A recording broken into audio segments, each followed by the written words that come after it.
2024. Okay, here we go. Top agent bloopers. Shannon, it's like I feel like I'm David Letterman bringing it on, right? I mean, for those of you who watch Yep. David Letterman, we're doing our own David Letterman tonight. We got the blooper reel. Yeah, we do. We do. And thanks Yeah. to Candace and Virginia and Tara, we kind of all put our heads together and went for the best of the best for the top 10 this year. Let's go ahead and go into the first one. Number one complaint. Well, we got the MLS. And I think as many of you have experienced, I don't care what state you're working or what MLS you're a part of, but the MLS is now become the policing force. It's they've armed themselves though. This year they've empowered themselves with AI. Almost all of the MLSs that I belong to, you can see some inner workings of how they've employed AI to look at some of the fines or the issues that people are doing. And they're assessing, like right now, like a lot of warnings, but I would expect 2025, you might see more warnings, but you actually might see more fines too. So you want to really, really pay close attention to some of the things we're talking about tonight. But the one I have on the screen on the right there, as you can see it, this is one that I actually got. It's one of my listings on 41st back in October. And you'll get an opportunity. The way they do these AI checkers, at least with Northwest MLS, they send you something that looks like this. Now, these fines can be corrected, it says right on the details, when you have to correct it by. And a lot of people get like, oh my gosh, I got a fine. You actually can correct the fine if you update the listing by a certain date. If they don't give you a date and they said it's automatic, you can submit a request through me and we can try, if it's your first offense, oftentimes they will waive it as a first time offense fine. So these are some of this, like I would call them the misdemeanor fines of the MLS, where they're usually a couple $100.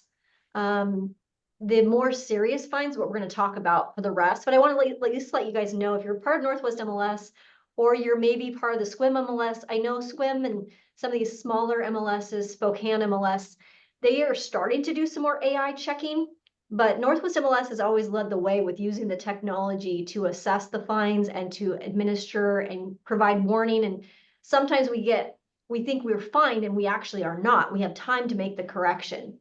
Most of the Yeah. corrections are made. Some of the quick ones that we see all the time that are easily remedied, I would say, are legal descriptions. Yeah. Comes up all the time. So making sure your opening title, get a copy of that legal description, load it in. It's kind of like it's one of we get these all the time for those, but just make sure you've loaded it into your listing and that fine basically is immediately waived. It's kind of funny because I get CC'd, copied on every single fine that's assessed by any of the MLSs. So you can help me control my spam, you know, help me so I don't have so many of these that go through. I used to actually send them to the agent and I'm just like, no, it's your job to actually make sure that you comply. And if you don't, you get fined. That's how it works. Let's go to the next slide. Yep. And real quick too, so because they're using AI and stuff like this too, just be careful in your marketing remarks. I've seen a couple people caught as well in other MLSs, more than Northwest MLS, where they're using fair housing terms that you just need to be careful. So don't be using family basically in your marketing remarks. That's stuff that can get caught up in fair housing AI type of triggers. I even saw somebody got called out on like family room. I'm like, oh, are you serious? But Yeah. because the word family was in the marketing marks, the AI picked up on it. So Yeah. we remedied it. It was not a big deal, but yeah, the little things like that AI is picking up on. Is it perfect? No, but certainly just kind of we can work together on some of that stuff. The other one that's coming up a lot of this, in fact, was posted just today. Individuals impersonating brokers. That would be, and that's happening also in the Coeur d'Alene MLS. It's happening just about in every MLS at this point. So you've got some people impersonating real estate agents right now. King County, obviously one of our biggest counties, reported that someone is reaching out to brokers claiming to be them. But this has been going on for a long time. We've got people impersonating that they're a landowner. We've got people that impersonate me. Shannon even had an impersonator, I think. Oh yeah. They get real creative. All they have to do is find your name and your phone number and they can impersonate you. And it's our information is public on the World Wide Web. Wire fraud still on the rise. offers via text. I just got one for my listing. I don't know about you, but texting offers, that's does, in at least in the MLSs we operate in, that does not constitute where you actually have to present the offer. It just needs to be in writing. So it needs to be, a text is not considered in writing, at least last I checked. So offers via text, those are coming in, very weird texts. WhatsApp, people are asking questions like, I want to be your client on WhatsApp. Those are also fraud. And then still people are wanting those gift cards purchased. So watch out for people in the new year. All of those are fraud that we've found just in the last 30 days alone. So watch your impersonation. That's something that will be something we need to watch. Yeah, be careful with land. I think specifically, just really be careful with land. We've talked about this in the past, but with land, there's not necessarily a structure that's on them. So you're not meeting a client necessarily at the house. So with a land, if they're claiming to be overseas, out of state, they don't live there, they're not in the area, just kind of have that as like, there's something that maybe you need to ask for some more information or get some more, have some additional checks on, because they're getting really smart, you know, with technology, they're able to kind of make fraudulent IDs and do things like that. So just make sure you are being very careful when you're working with question. Yeah, if you have a question too about somebody you would think might be impersonating somebody, call your title and escrow company, your title company specifically. They can actually do a check. They're working on some pieces of technology to get ahead of the fraudsters. But it still is not good. Shan's not wrong. Ask more questions. They're filling out disclosures. They're doing all kinds of stuff to imposter. Yeah. Okay, another one. This is another one that's coming up. In fact, this is the most fined offense, hands down, in the entire Northwest MLS. Unlisted sales off market coming soon. These it's called Rule 2. So I'm getting one a week right now, you guys, for Best Choice Realty agents. So it's definitely something we want to spend some time with tonight. It also is important because it opens up dialogue across the entire country for why we have the rules that we have. It's called clear cooperation. It's a topic that is something that's being debated across the nation right now. You could do Inman News, you could do all kinds of like real estate blogs. They're going to be talking about clear cooperation and what gets displayed on the MLSs and what does not. And so in Northwest MLS territory, we've always had a rule around unlisted sales and not doing coming soon. Coming soon can be done in Idaho and it can be done in other areas of the country. That could change depending on how the MLSs decide to enforce clear cooperation rules. So we have a Rule 2C, which means we cannot promote a listing until we can't basically publish something on our MLS or on social media, signage, things like that. If we have a listing, we can't give it like early coming soon kind of endorsements. So we had one this last week. We have one every week, and I'm having to, these would more on the fine level, this goes up to a whole nother level because it affects the minimum fine we see on this was, I think, $2,500. Essentially what somebody can do, and they'll go on, and this is like, it's happened to even some of our brokers that within Best Choice, they've gone in and just said, I've got a listing coming soon. They think they're kind of promoting it like within a safe space with a closed group. So they go to the Facebook closed group, NWMLS agents, and they'll post their listing that's coming soon on that small group thinking it's not going to be flagged. Well, they have AI checkers now, and there are people that are part of Northwest MLS that definitely want to lead the way with clear cooperation type of rules. And they're automatically fining these people. I went to a board meeting and I had at least 12 agents that had at a minimum $2,500 fines. And there's nothing we can do as designated brokers because what you've already done is pre-marketed. You went into the social media realm, the Wild West, posted a listed property. All they have to do is check the firm and see if you have it listing, have a listing agreement in place, and then you violated that section of the listing contract. So we have that listing contract in Washington for every MLS that we service. Please do not violate that part of the contract, especially Northwest MLS territory, where there's not much I can do except try to In this case, we have one right here. This says, any agents have a buyer wanting to purchase an adorable home on Anderson Island off market? Reach out with questions. We may be able to get around this one because this happens to be one of our agents that has this house, and it was trying to be an off market. There was not a listing agreement that has been supplied to the firm. I'm hopeful that we'll be able to get this agent off, but we may not be able to, and then we're looking at a fine. The fine could be as much as 2,500, and I've seen fines up to 5,000. Depends on how many times, how many offenses, the response by the agent. You have to do a write-up. We have to work with me. I have to do a write-up. These rules that are like rule 2s and 3s and things like that that are part of the Northwest MLS, they're not little fines. They're not the little ones we showed on the screen where you can quickly fix them. It's already been done. You violated basically the contract. Okay, so watch out for that. The other one that is not like the super serious fines, but it is a fine that they'll sometimes let you correct. You often will get those from Northwest MLS. They'll want you to upload a 7A, B, C, D, E, F, G, H, I. Now we've already put the 7B into our listing agreement. So some of you have been able to get, you have a listing agreement, you check that you want the MLS number, or you want the phone number removed, and you want the client's name removed from the listing. You can certainly do that.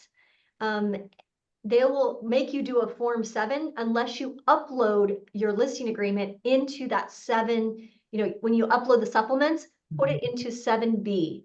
And then they will go ahead and wipe out the request, not fine you, not send you the fine reminder. And it's totally fine. Your listing agreement will be protected. They just black it out when it's uploaded. But go ahead and do that if you are going to remove the phone number or the client's name. You want to enforce that part of the Form 7B. Shannon and I went ahead and put this listing up. We can go so far as to make a property address not visible too. We are currently in the pending status with this listing in Spanaway, and you're wondering, how do we do this? Well, Shannon, you want to tell them what we did here on this one? This would be Yeah. A, B, C, D, E, F, G. We basically did not have a key box. We didn't have anything. Yeah, this particular listing was, I mean, for various reasons, we don't need to get into the details on it, but this particular seller did not want to have their address. They didn't want their name. They didn't want their number. They didn't want their city that they lived in. They didn't want they didn't want a sign out front. They wanted ultimate security. I mean, even just in the front photo, you can see like 4 or 5 different cameras. There's like 3 or 4 different ADT signs on the thing. I mean, it's a very aware and sensitive about security. And there's a lot of sellers that are concerned about security right now. So there's additional. We could have done this off market, Shannon. That's the thing. Yeah. We could have, but we wanted to get maximum exposure. Sellers wanted maximum as much as they could be. So that's the reason you take a listing, is to get more agents from other companies to take a look at their house. But we had to notify the Northwest MLS of all of these things. So how did we do that? Right. So with the listing, when it's undisclosed like this, you can't do the input by yourself. You would need to get the listing input sheets filled out ahead of time, initialed by the seller, and sent over with the listing agreement to the Northwest MLS with that 7B, 7, whatever 7 it's pertinent to. And they can load this in as an undisclosed. At that point, you can load your photos and publish it like you would normally. The MLS doesn't do a lot of undisclosed. They would want a reason as to why, but in a situation like ours, it made a lot of sense. And so, yeah, it didn't take very long. You tell it was on the market, not for very long, and it went pending very quickly. Okay, very good. Let's go to the next slide. Sharing passwords. So this is still coming up. As many of you know, I travel across the state of Washington into Idaho, but there are a lot of scammers, people that are, if I don't change my passwords, things like that. There have been hackers that have been able to hack into MLSs across the nation. So be very careful. You do not share your password with anyone. If you do want to use the Teams features, all of the MLSs have some sort of team feature where you can give an unlicensed assistant or a team member access, like somebody else maybe in the company that can help you. You can work as team members. There's ways to do that. So there really should be no reason why you should be sharing your password with anyone. That's a huge violation. $5,000 fine. Luckily, in our office, we have not had that happen. We've had some close calls though. Most of the close calls, I will tell you, have been legitimate. AI was looking at where you were logging in from and going, they contacted me, Rochelle, you were in Idaho on Monday and then you were in Tukwila in Tuesday. Yeah, that actually did happen. So Yeah. the AI is doing their job and checking to see where those passwords are being used from and assessing fines according to that password schedule. So watch that. And if you need to, let's get the team set up. Let's work with Shannon or Candace or Virginia to make sure that you got your MLS set up with your team members helping you out. And if you have The data security is a big deal right now. You'll see this in all sorts of different tech spheres. I mean, if you subscribe to anything, there's going to be some sort of multi-factor authentication on something at this point. So it's not going away, unfortunately. And MLS is very concerned about data security. I mean, we as real estate agents have access to a lot more information than a typical consumer would, and they want to protect that. So, it is a very serious type of situation, but there are some ways, I think one of the most common situation that comes up is that, oh, I'm co-listing with another agent. I need to be able to access that listing. The team sharing this, like working as a team member, I think I've got the screenshot here on the screen where you can toggle between two different people, is a way that you can actually do that. If you're co-listing with an agent, you might want to, and you're co-listing all the time, someone's going out of the country, they're going overseas, this comes up all the time. This is something you probably want to have on your MLS.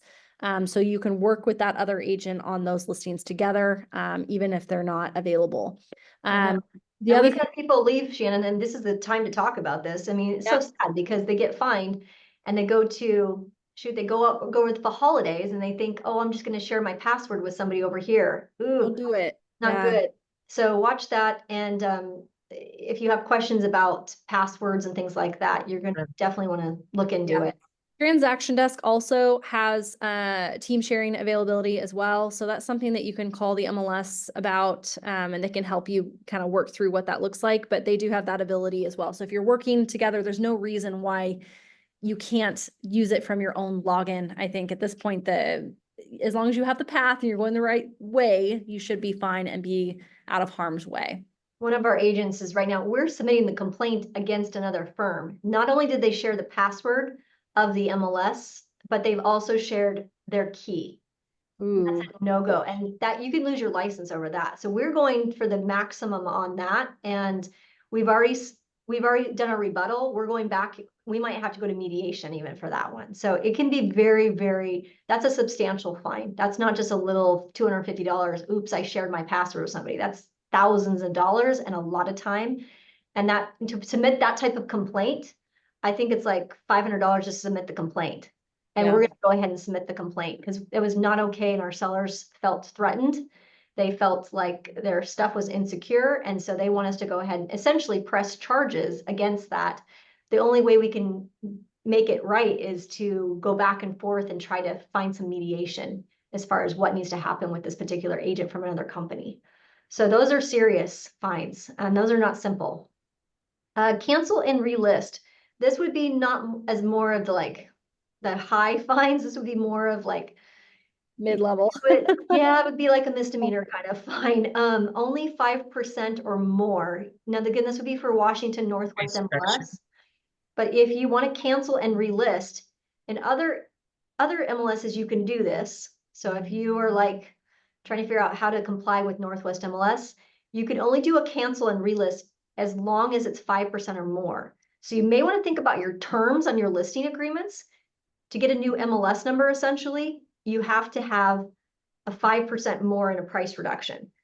So to combat that, you might want to only take a listing agreement for like maybe 30 days. And if you want a new MLS number, then you get a new MLS number and then you can you don't have to cancel. You can the term will expire and then you'll take a new listing agreement and then you don't have that 5% rule to contend with.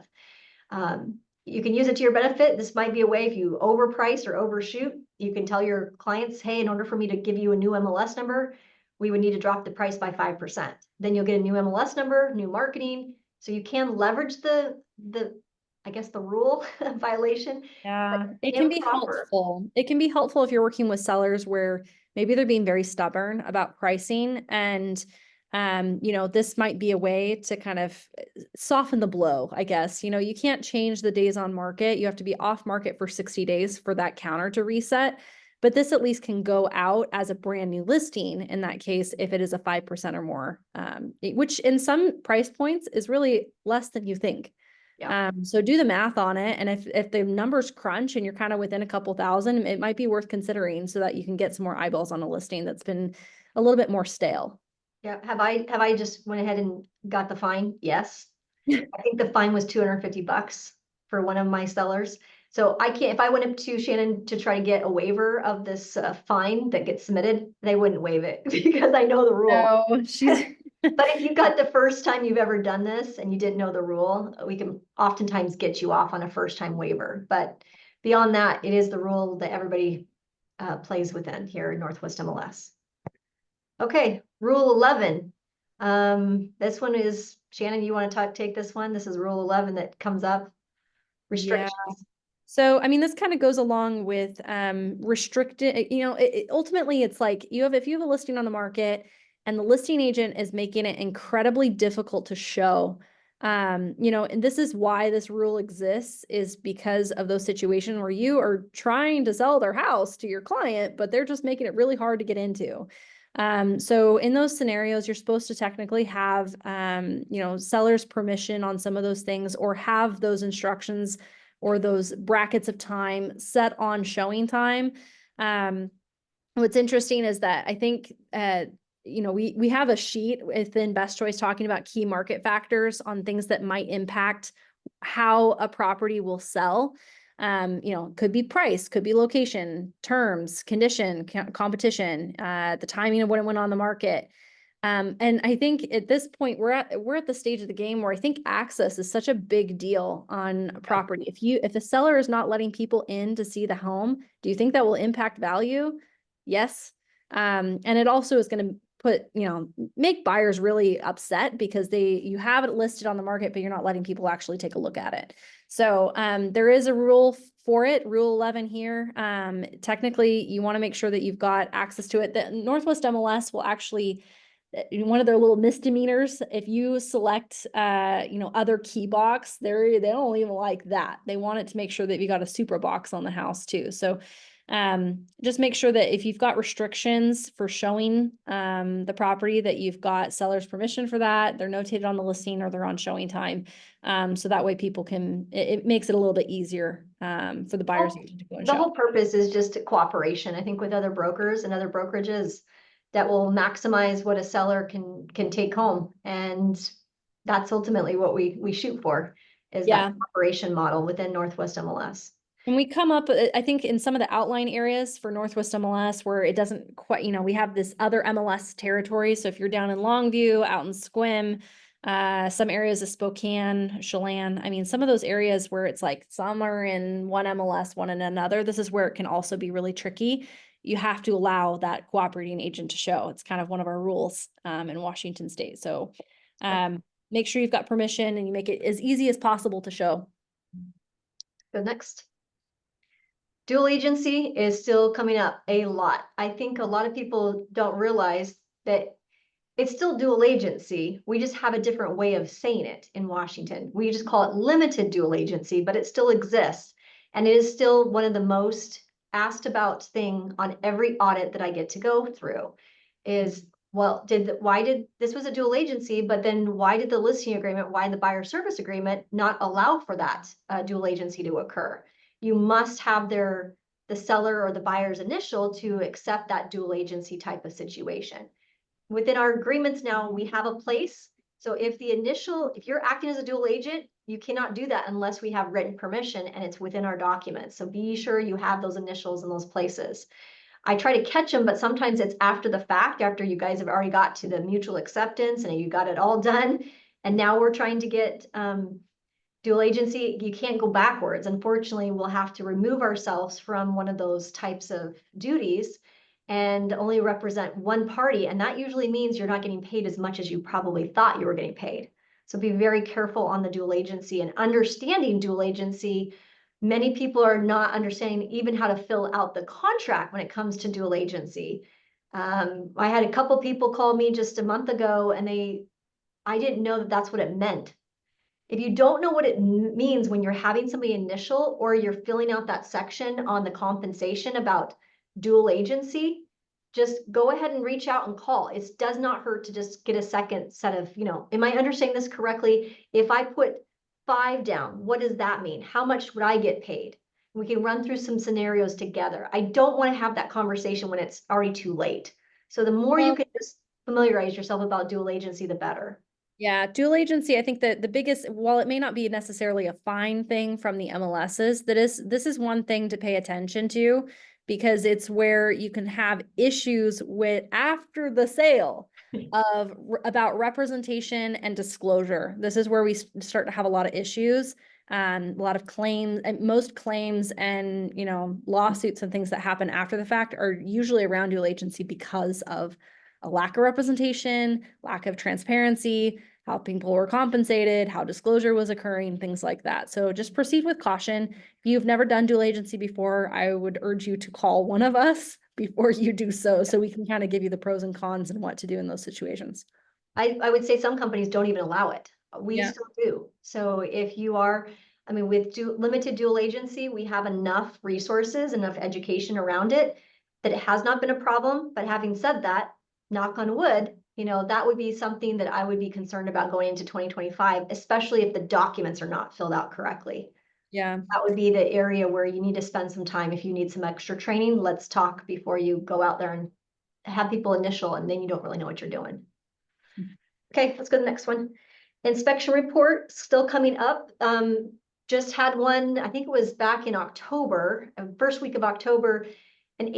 One of our agents had to contribute $5,000 of her commission because she made a mistake. She didn't realize, we've talked about this throughout the entire year. It still is coming up. And maybe they just didn't jump on a Monday night webinar. I don't know. But essentially, they did not realize that by giving the part of the inspection report in Washington State to the seller or the listing agent without written consent, without having 35C or having this part of the purchase and sale agreement checked, that they essentially waived. It says it right there, conclusively be deemed waived. So did we keep the deal together? We did, but the client was just like, well, I don't understand. Why did I waive my inspection? I did my inspection report. Why are they not going to fix these things that are on the inspection? There was like about $6,000 or $7,000 worth of things that need to be fixed. Luckily, the buyer was okay once I talked with them about the contract and about the form. They were okay with their agent basically just coughing up $5,000. We kept the deal together. The repairs got done before closing because of the contribution by the buyer's agent of $5,000. It was sucky because it was something so simple and something we have trained and taught. But that changed, what was that, a year ago, Shannon? Maybe 2? No, this actually changed, shortly after COVID. And what's kind of scary about it is that they made this change as the forms committee during that time period where everybody was, for the most part, Waiving. waiving their inspections. So it's only really been in the last year or two when we've actually been able to do inspections on properties that this is actually becoming, we're seeing basically what the fruits of what they did to the forms 4 or 5 years ago. Yeah. So be careful if especially over text message. I think some of the ones that we've caught where they're texting pictures or they're texting segment. I mean, just be very careful when you talk about sending any portion of that report, pictures of the report, anything like that.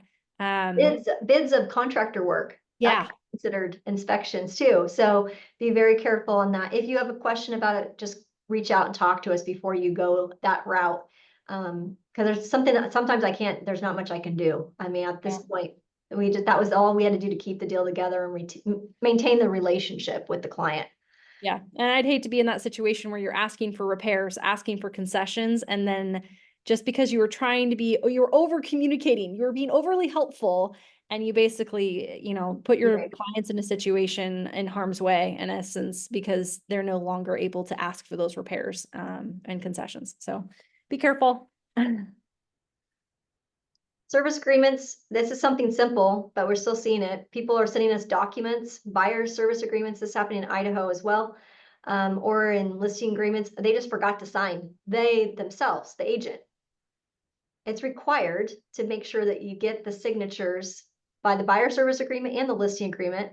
You are authorized by me or by Shannon to be the authorized agent or the signer on that section where it says Best Choice Realty. That's where your signature goes.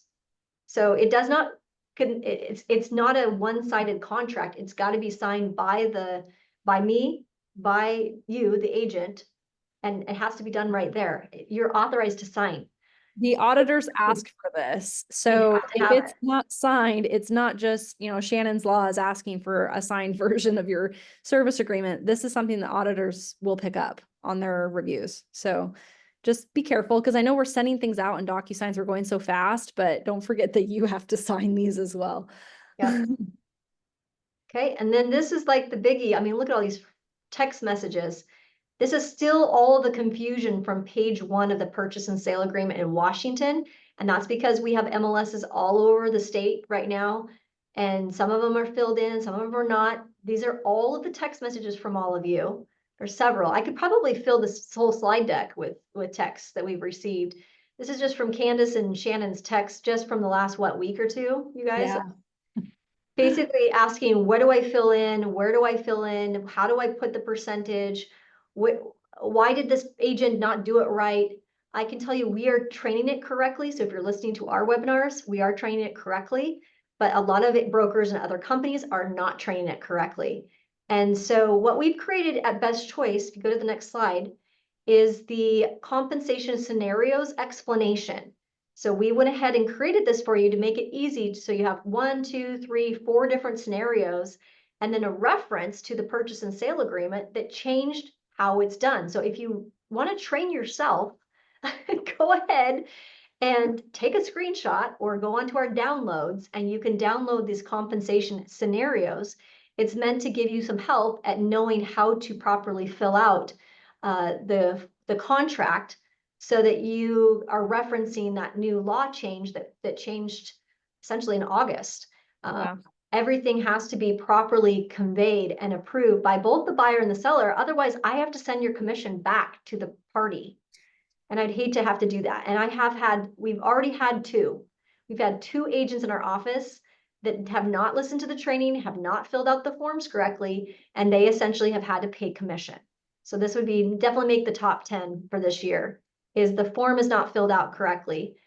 Also watch out for new construction. That goes for Idaho as well as in Washington. New construction they have rules that they follow within their new construction build site.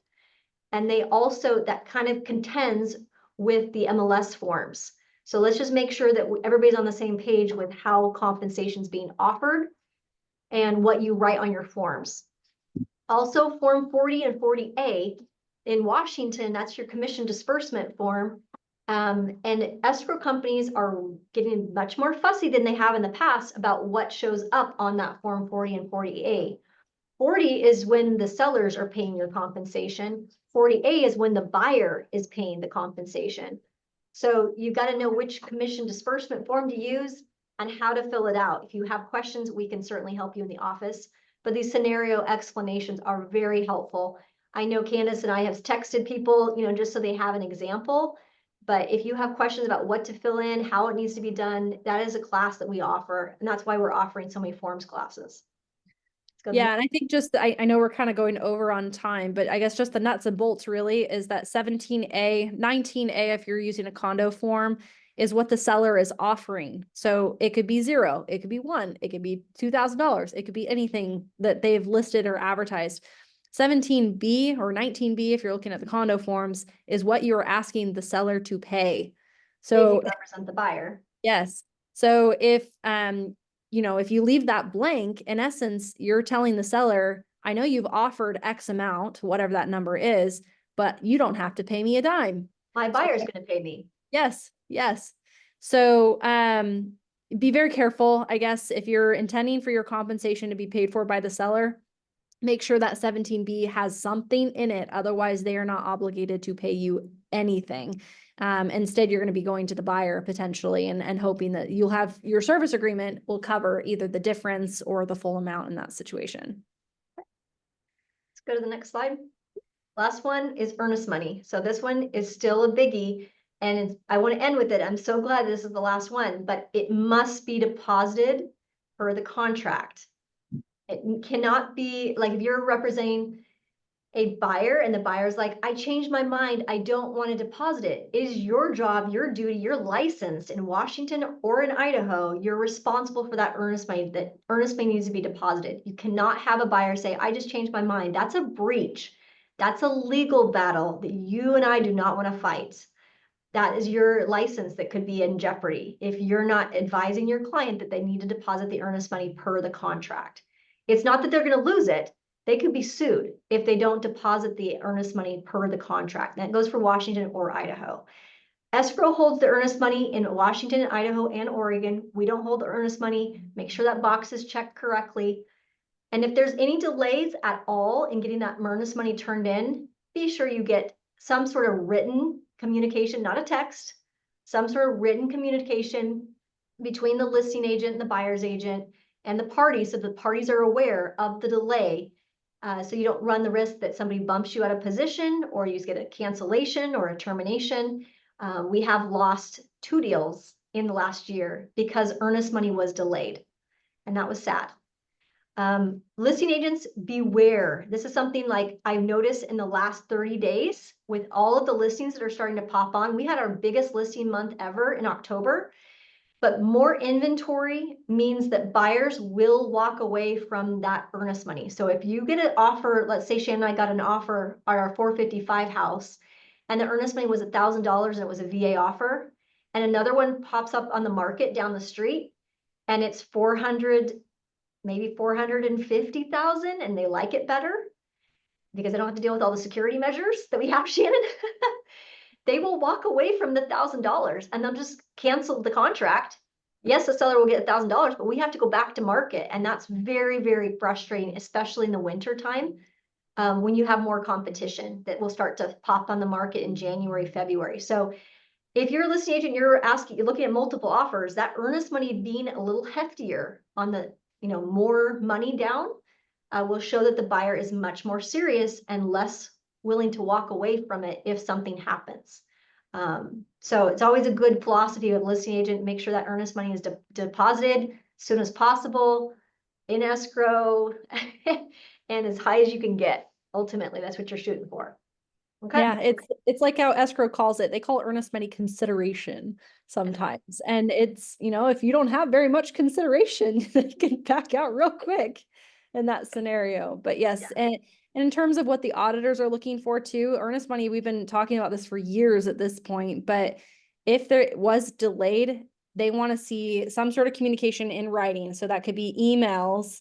But more clearly, I mean, if you're doing a really good job, most of the transaction coordinators are doing a revision to when that due date is on a Form 34, or some sort of addenda as well. So, that's how to properly handle that delay. And if it closes and we still don't have, you bet we're going to be asking for it because the auditors are asking for it as well.